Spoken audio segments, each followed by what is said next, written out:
Hey, I'm Paul Verge from Grand Theft World, and these are the Newsbenders. In 1968, ITV commissioned a series of plays that were half-hour interludes written by several different British playwrights, one of which was called The Newsbenders, written by Desmond Lowden and Sean McLaughlin.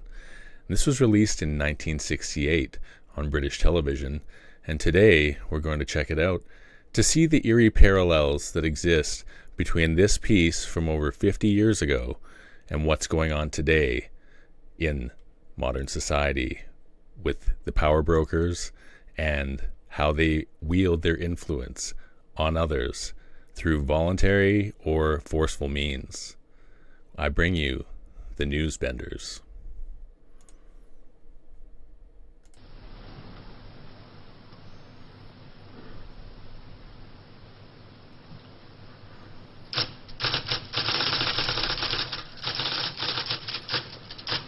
We're told we're here at 3. It's after 10 past. He is in, isn't he? One of the big boys wants to see you. He always pulls the same trick. Sends for you at 3 and sees you at 3:15.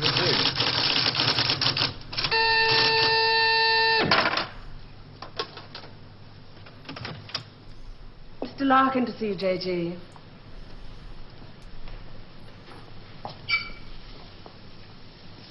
I'm sorry for the captain. Sit down, Mr. Larkin. Thank you. Do you smoke these things? King of Kings, size. Yes. Very surprised we got you to come here, Mr. Larkin. Well, I couldn't see what the CWNS would want with me. Still can't. Do you know anything about us? Oh, I heard one or two things when I was working for the BBC. What'd you hear? CWNS, set up midway between the government and the TV companies. Any time the newsreel boys put out stuff with security classification, wars, weapons, political leaks, they get their film through this office. What do we know about you? Larkin. Robert Santor. Yes, it's a family name. Good family. Good education. But you turned your back on all that, didn't you? Tried a little bit of everything. 1955, you wrote some plays for the BBC, then worked for them as a story editor. 1961, you got a 3-year contract as a director, which you didn't renew. Oh, the BBC weren't paying money. Well, you're in the money now, aren't you? In 1968. There's your flat in Holland Park, your cottage in Hampshire, 2 children. And a dog and a cat who commute with us to the country at weekends. Well, maybe you knew that already. 6 years ago, there were those shows you did on alcoholism, blood sports, slum clearance. People called you bright, very bright. There were other words they used. Hard-hitting, vital. Now you do only 4 shows a year. The critics call them brilliant. They're high in the ratings, and they're, they're souffles. Little soft in the center. Don't think I'm complaining. Oh, you can complain if you want to. Just call it a friendly professional interest.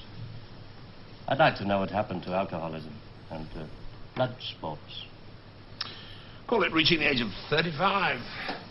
Call it school fees, 2 fixed addresses. Call it joining the establishment. Call it being a socialist for 15 years in a country that'll never be socialist.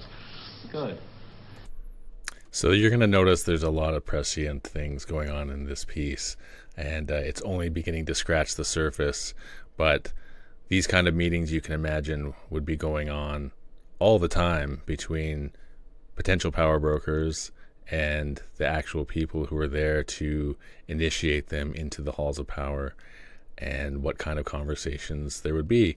And someone was envisioning these kind of conversations for this piece over 50 years ago, and you'll be surprised to see the mechanisms that are leveraged here. There's your wife, Rachel. You married the girl next door. Your 2 children, Rebecca and Daniel, nice little family. 3 years ago, you got yourself a girlfriend. It was serious. Where the hell did you get that from? Just tell me where it stops. Lasted for 18 months. Your wife never knew about it, even when you nearly decided to leave her. Who are you? It's the initials J.G., that's all I know. Never met you before in all my life. July the 25th, 1966. You finally decided to break it off with this woman. You said you loved her. You said you loved your children. It was 2 against 1. You had to add it up like that. Sorry, your cigar is burning my desk. Sheila told you all this? We have ways of finding things out. But why? If it's blackmail, the thing won't hold water. It's all in the past. Well, there'd be pain, of course, for Rachel and the children. But you wouldn't get anything else out of it. No, it isn't blackmail.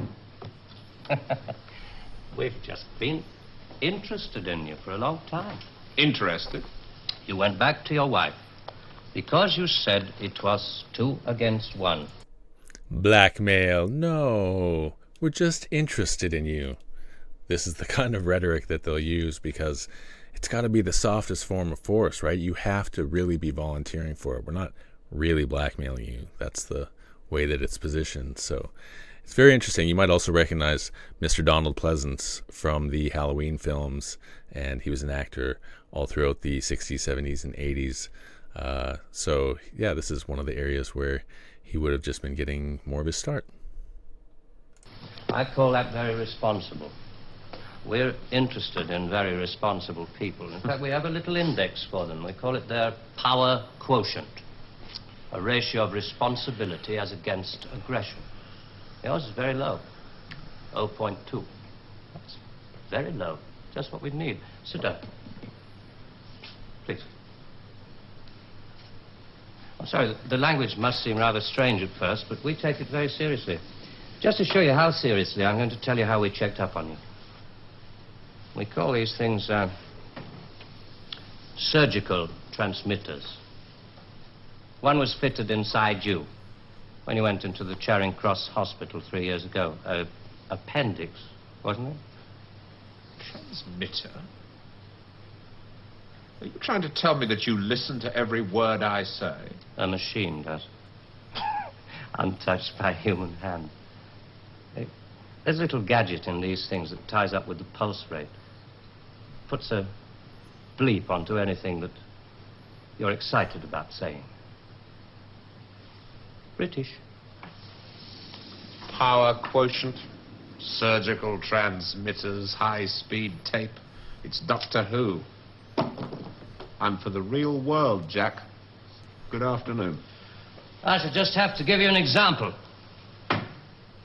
On July the 26th, 1966, you were talking to this girl, Sheila, about love. You said to her, I quote, "The kind of love I have for you, Sheila, well, it's bed love and it's more. It's staying in bed till 6 p.m. and saying I can't go to the office today.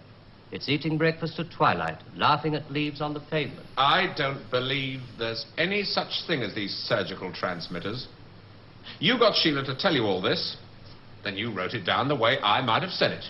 You're a good guesser.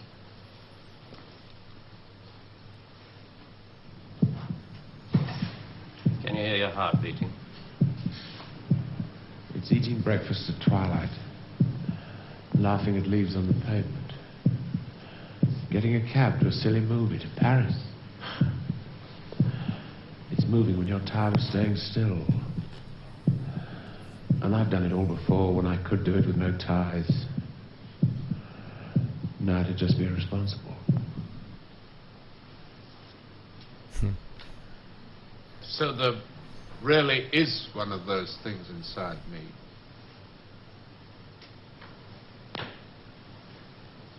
What do you want? We want people with low power quotients. We want them to work for us. People who are talented but aren't going to resist. We want people who know how to wield the levers of power but won't push back, will be good company men, and have low aggression in terms of rebelling or fighting back against orders. People who will ingratiate themselves but not reveal who's really pulling their strings. It's wild. This is over 50 years ago. Nothing more sinister than that. All this just to offer me a job. Special sort of job. The newspapers talk about the corridors of power, the power elite. Let's just say we'd like you to join the club. Oh. It's a big There's club. a vacancy in our newsreel department. We'd like you to help plan the news for 1973. Come again? Plan the news for 1973.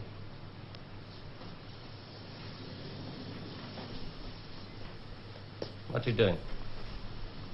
I just want to make sure the sunlight's real.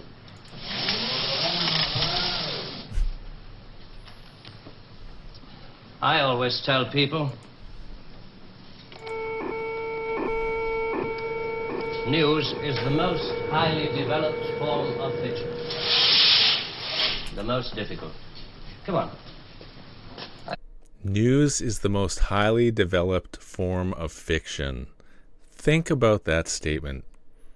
The most highly developed form of fiction. I just want to show you something. There's no obligation to buy. Really. News requires imagination. News requires responsibility. We think you're well qualified. Please. Double A security, sprinkler systems and other services do not operate beyond this point.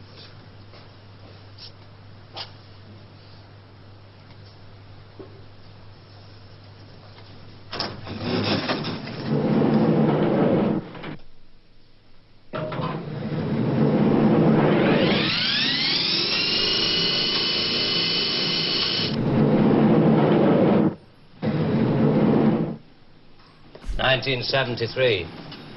We've only roughed out the news for 1973. Nothing's been given the go-ahead yet, but this is the kind of thing we have in mind.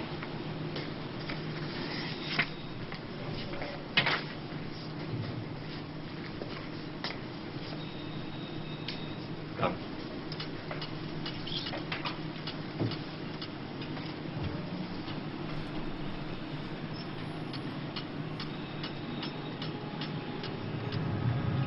Today, April 14th, 1973. First historic pictures by Radstar of the combined U.S.-Russian landing on the moon. Shown here are Majors Webb and Mikhailovich taking their first steps into the unknown, firing their retro rockets to land their spacecraft on the dust-covered surface. A comforting note for us stay-at-homes, both the Pentagon and the Kremlin have announced that the moon has no strategic value. A comforting note for us to stay at home.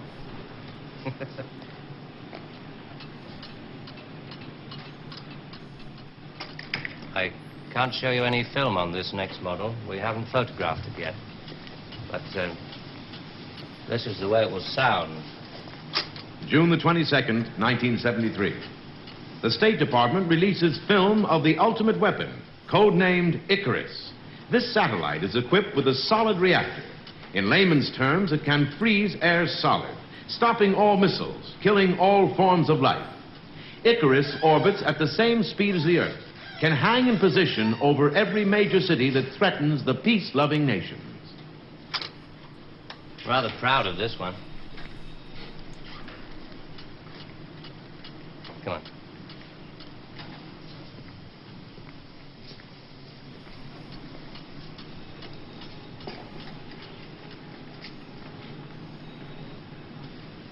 Please, sit down, Mr. Lowden.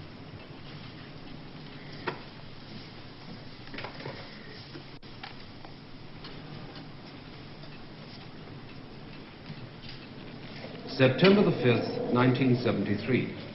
The new phase in global warfare. War by example. At 4:32 our time, China took out the remote Indian border village of Bangalore, unprotected by the Icarus network. After the first 2 5-megaton H-bombs have fallen, the 9-way hotline finally Switch has it off. effect. But This is going to happen in 1973. Not quite. It gets even better. You're going to make this happen? No.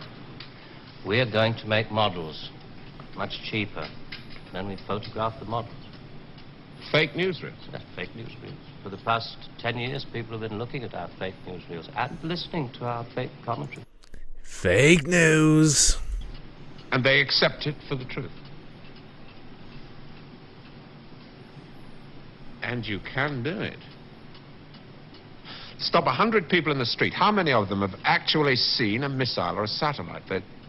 They're just told they exist and they believe it. Yes, you're getting there. I knew you would. Well, now, the moon rocket and the satellite, that you can get away with. That's too remote for people to grasp. It's too far away, but this... I mean, you invented this village on the Indo-Chinese border. Oh, yes. Well, somebody could check up. Very mountainous territory up there. There'll be no survivors in 1973. No rescue work. Radiation scare. Yes. You can do it. This could be the news for 1973. Not necessarily exactly like this. We only plan in detail 1 year ahead. Oh, you only plan 1 year ahead. Hey, tell me, what is the news item that's bothered you the most in the past year, 1967? Oh, well, it has to be the new American intercontinental ballistic missile, the Boy Wonder, doesn't it? Just the one I asked him to set up for you. The new ICBM, codename Boy Wonder, with a much talked about Mercury warhead. I haven't any special effects up here, but perhaps with the proper sound. Blast off. And Robert Larkin, television director, high IQ, 35 years old, is scared. Scared by nothing. It doesn't work. It's a scientific impossibility.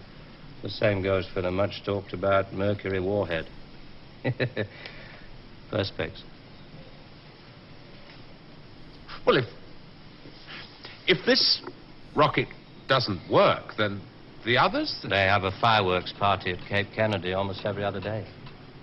Well, you didn't really believe there were all these things whizzing about up there, did you? Sputniks and rockets. Astronauts crossing their legs for 8 days. How long has this been going on? Since Hiroshima. And the H-bomb, you mean... that doesn't work either? Right. Dirty. Very, very dirty. What was your first reaction? Relief. Oh, yes. Yes, it has to be relief.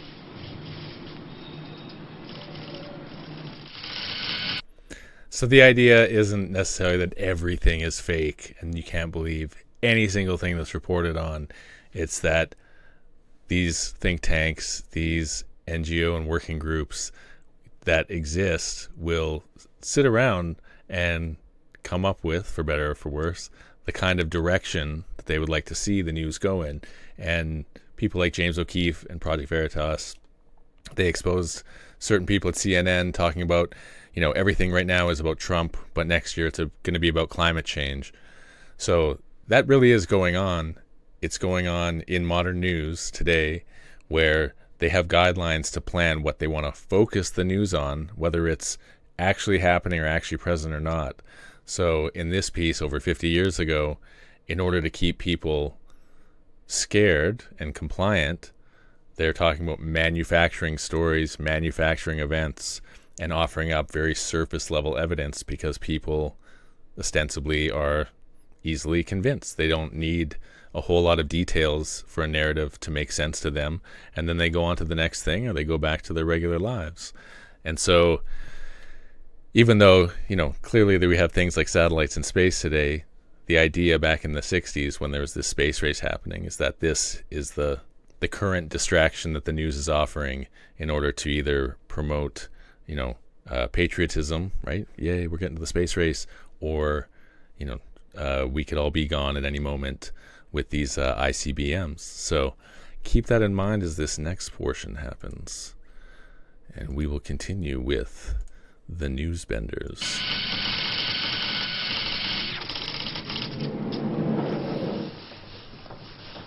Only 12 people are allowed beyond this point. Most of them work in the photographic department, taking phony newsreel pictures of our models and processing film and so on. Sit down, please.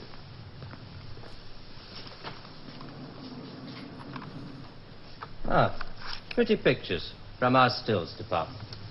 The boy wonder. Now, Richard Grove and others have, of course, talked about how Time magazine and all its connections to intelligence and how they were used to disseminate certain ideas, everything from magic mushrooms to, who's the person of the year, who should you be celebrating, who should you have your focus on. And it's sort of like the idea of both narratives and trend setting. And so with these magazines, like Life magazine, Time magazine, he's going to see exactly how the influence starts and trickles down. Do you really think that missiles and satellites are mile line of country? No, not at all. I've only shown you the hard news. There are other things, much softer things we thought might interest you. Well? 1973, we thought it might be time for an anti-teenage movement. A long-awaited return to maturity. Sherry. Perhaps even a religious revival. Oh, I see. You want me to arrange the grand opening of Ruislip Cathedral. 1st of October, 1973. Mark the date down in my 10-year diary. We are very serious about you. There are things about you we like very much. Qualities you have to offer. Qualities that we perhaps don't possess at the moment. That's great. Our file on you. I have to return to July the 25th, 1966, the day you broke it off with this girl, Sheila. You really did reveal rather a lot of yourself that day. But of course, if you really mind... Help yourself. He's essentially kind of worried. He's like, we think you're our man, but we're worried that you might not be full sociopath, that you might have second thoughts, that you might betray us because you ultimately didn't want to destroy your family, even though you were clearly a cheater. You said to her, it won't work, Sheila, and she said something, and then you said...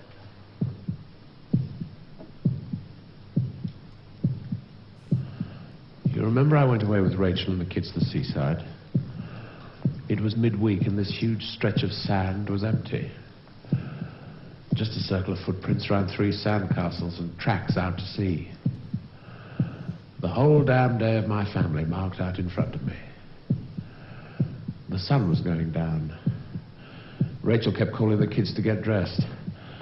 She picked up buckets and spades, corny bloody things like that. I was up at the car. I looked at those footprints and I knew those people were slipping away.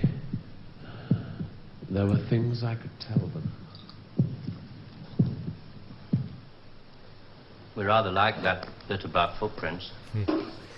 You see, in this job, some of us have got rather a long way away from the idea of footprints in the sand.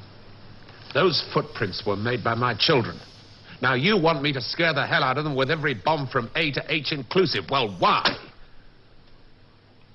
I mean, when did it all start? 1945. You may remember the Americans let off their 2 atomic bombs. Well, they didn't want other people doing the same thing. I mean, you do see that, don't you? Oh, I don't know. Well, to scare the people off, the Americans put it out that the atomic bomb was halfway along the line to something much bigger, the hydrogen bomb. It didn't work. They spent 5 years in negative research. Well, what about the Russians? They're supposed to have quite a pile of these things. We were surprised when they started their tests. Then we got a few feelers from their Secret Service. Nowadays, we work very closely together. Oh, all these stories about spies going off to Russia. Mr. Philby, remember? Kim Philby.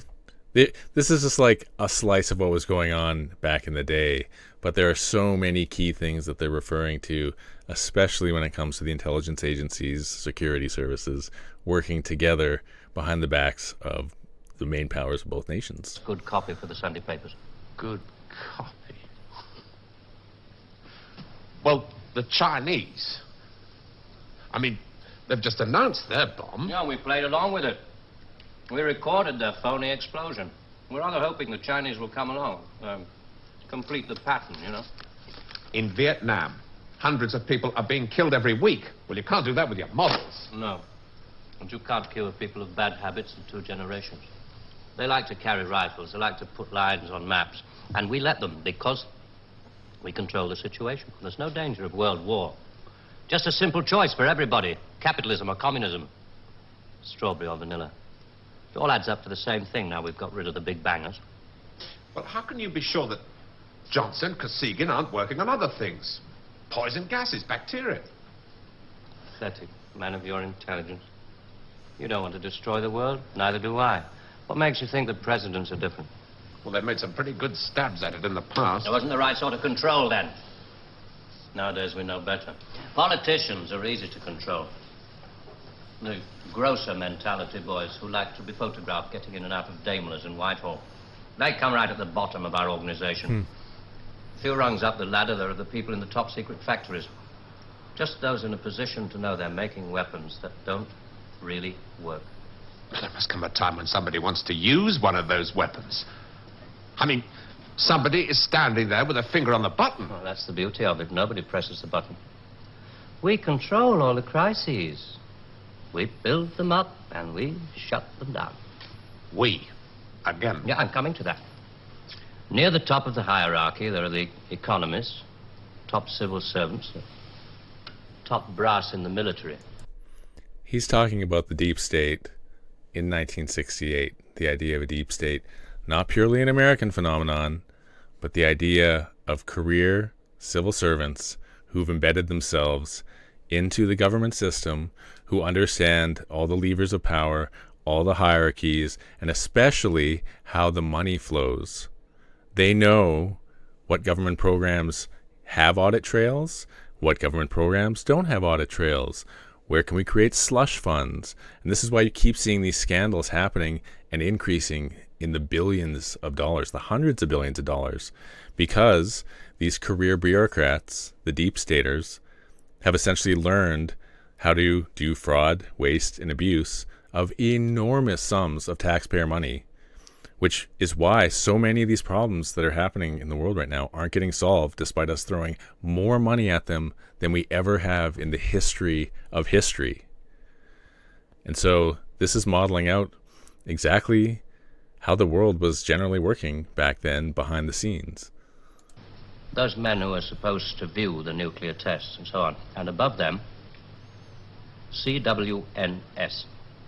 Right at the top. Classified World News Service. Just who the hell are you? Internews is one of these NGOs, non-profit support companies. There's a whole bunch of them, though, modeled that are supposed to be like this CWNS in this piece of Newsbenders. Essentially, they are there to socially engineer both at home and abroad, and then be the coordinators, much like Reuters or the Associated Press, to kind of be the top-level editors of world news, so that certain stories that shouldn't get out to any of the subservient news agencies, they get spiked right at the top. It's fascinating once you learn how it works, but this piece of media has been around since 1968 and gives such an amazing insight into how this really works. You? It's obvious, isn't it? Just a very few of the top people in communications in every major country in the world. Oh, you mean you run all these magazines? No, of course not. We just get them to take some of our copy every week. Television is much more important to us. It all happens so quickly. You say you can put out what pictures you like on television. Doesn't anybody try to stop you? No, nobody wants to. 99.386% of the population wouldn't believe this conversation. And the rest are working for us. And they're the top minds, the really responsible people. They know they're guaranteeing the lives of their grandchildren the only foolproof way. Scaring the hell out of their grandchildren. Well, I won't buy it. It's the idea of the legacy media is really the media of the people who want to leave a legacy of rulership and masterhood over slavery in this current system that we have. And so these super rich families are just trying to guarantee a legacy for their sometimes inbred children, that they want to ensure that they can continue to rule long into the future. Or maybe they're eugenicists who want to live forever and replace their own children with their own consciousness so that they can continue to rule in perpetuity. Who knows, right? This certain technology didn't exist back in 1968, including the independent media, really. Like, the internet wasn't a public thing, probably was in its very, very infancy with computer networking, and independent media that would come 30, 40 years later was not even a thing yet. You must admit there has to be some kind of control in this world of ours. Look at this. And remember that 1/4 of the world is starving. There are the full bellies and the empty bellies. Some of the empty bellies carry rifles. Well, we full bellies are getting a bit flabby. We're not very good with rifles anymore, so we've devised 2 ways to keep the empty bellies under control. One of them is this fictitious hydrogen bomb we've talked about. The other one is money. Enough money to fill some of the empty bellies and put a hopeful smile on the faces of the others. A great wall of money all around Britain. And it's no secret that the British economy is in trouble at the moment. So we have to put that right, too, to stay alive. We have to control the people in this country. Scare an ostrich, buries its head in the sand. You scare a hedgehog, it rolls itself up into a ball. When a woman's frightened, she goes out and buys herself a hat.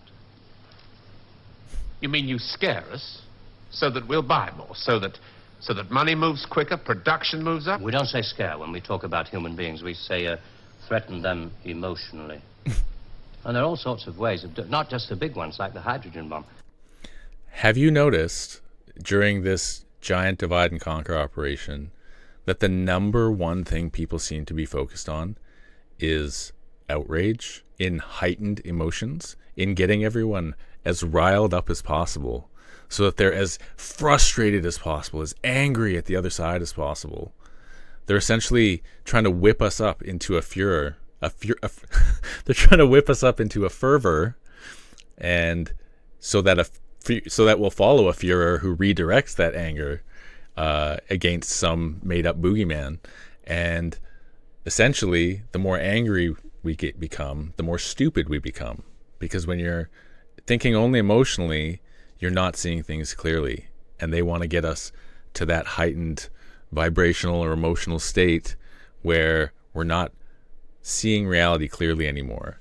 To them, that's advantageous. We are easier to control when we are emotionally heightened. Even though they think that we might be a little unpredictable, there's only so many emotions and only so many reactions people have to those emotions. So one of the biggest things they seem to pride themselves on is their own control of their emotions, especially in high anxiety situations.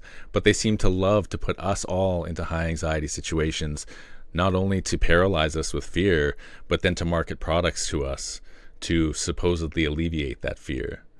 So I just found that explanation of things going back as far to the 60s. And remember, 1968 is 3 years before 1971, when there was the detachment from the gold standard. That was a huge, huge, huge financial crisis that happened worldwide, with the U.S. reserve currency no longer being backed by gold, but instead becoming the petrodollar. And if you look on any chart of many countries' national debts, right at 1971, the debt's going kind of steady, but in 1971, suddenly the debts start to rise at a geometric pace. So, all that to say, we've got less than 10 minutes here. We've got about 5 minutes left in this piece. I hope you'll stay to the end, because I'm hoping this has blown your mind a little bit. It sure did when I saw the Newsbenders for the first time. Overcrowd them a little with bad planning. Sell them too many motor cars. Anything to keep them a little bit removed from reality.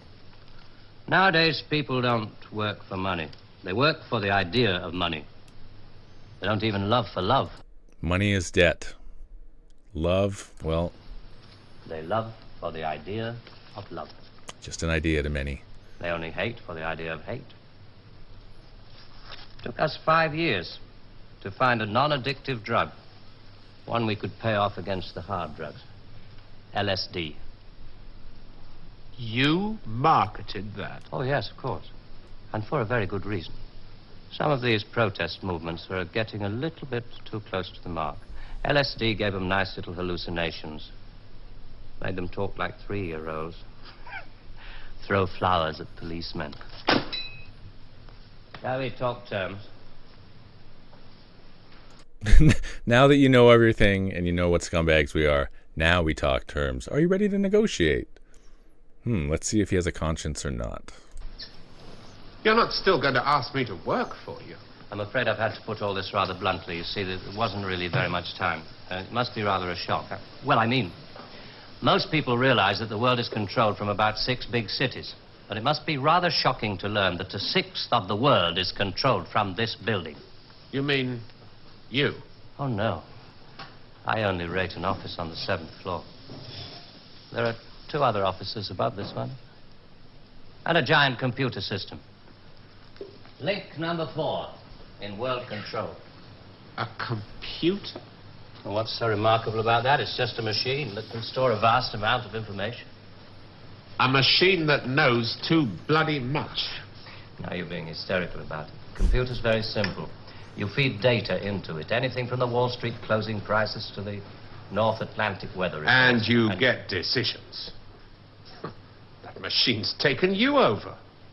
It's just a machine. Extra hands for the people who know how to control it. Hello. Generative AI and AGI would like to have a word with you. Well, this one above us, it's square in a box. Yeah, I suppose you could call it square in a sort of a box. Do you know why I go away at weekends? To get away from people in boxes. They live in boxes. They get their thoughts, their problems, and their answers out of boxes. And I like to get away at weekends because they're not people anymore. Now, you know all about me. My cottage in Hampshire. But did you know that there's a line of trees that goes right up past the house? And the noise they make is like the sea. Did you know that I find it difficult to sleep in the country? And I like to go and stand in the garden before dawn. And I feel good because I know that my wife and my children are asleep inside. And I like to go out and walk past the wet hedgerows until I can see pasture land and the smoke from the cottages in the This village. may be all very well for one of your grassroots programs, but I'm afraid time is running out. I ought to tell you, we pay a great deal of money. Yes, they do. But is any of it real? We can afford to. We save such a lot on things like the national defense budget, so on. We would start you off at £250,000 a year. Oh. Rising to £1 million when you make the Ministry of Morality, which I know you will. Will you let me out of here? One little point. And here it comes, folks. When the blackmail of your relationship or, things you've done in the past doesn't work and you turn down the money and they're like, well, there's no leverage we have on you. What leverage can we really exercise other than this? I should have told you about these surgical transmitters.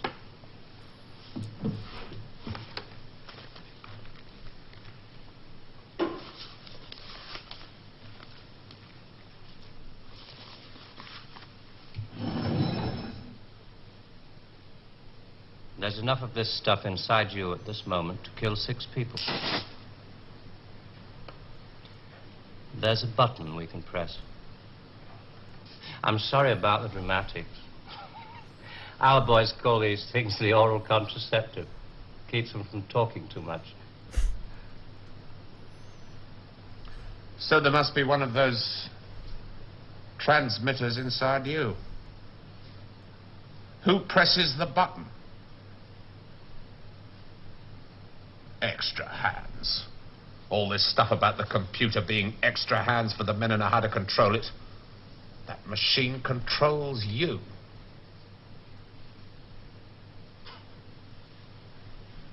You start on Monday.